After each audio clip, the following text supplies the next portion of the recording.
Most people think real estate investors get rich by buying mansions. But the truth is, many of them start with a leaking apartment, crushing debt, and a terrifying mortgage payment they barely know how to afford. And somewhere between that first tiny property and a billion-dollar empire, the game completely changes. Because every level of real estate investing has its own rules, and most people never survive long enough to reach the next one. At level 0, the investor doesn't even own property. They own anxiety. They spend hours scrolling through luxury homes online, while rent quietly drains their paycheck every month. They tell themselves the market is too expensive.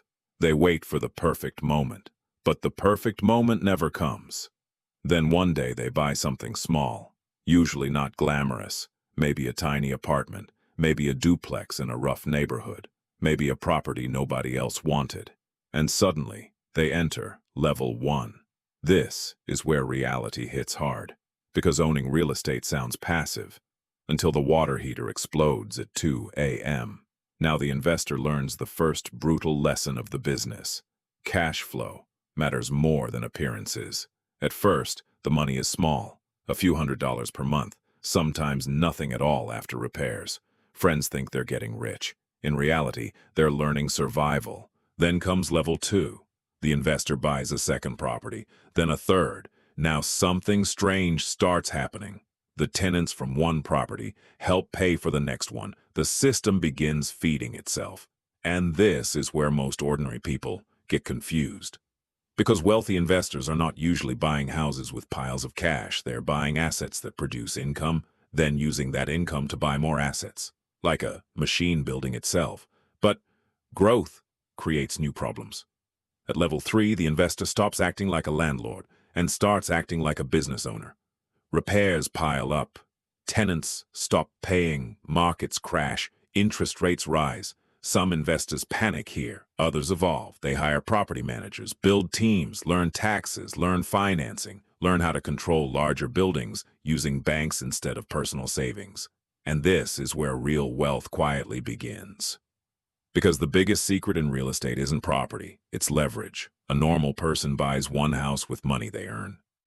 An advanced investor controls 20 buildings using money from banks, investors, and cash flow. Now the game becomes dangerous. At level 4, the investor enters commercial real estate. Apartment complexes, hotels, office buildings, deals worth millions. One good decision here can create generational wealth.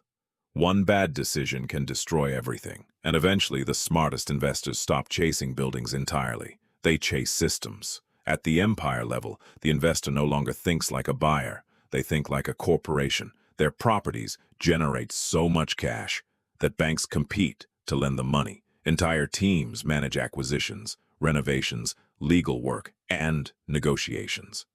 At this point, they're not buying homes, they're controlling cities. And yet, almost every empire started the exact same way. One nervous person, one risky purchase, one tiny property that nobody believed in. That's the strange thing about real estate. From the outside, it looks like wealth, but underneath, it's really a survival game, and the people who win are usually the ones who survive long enough to keep buying while everyone else quits.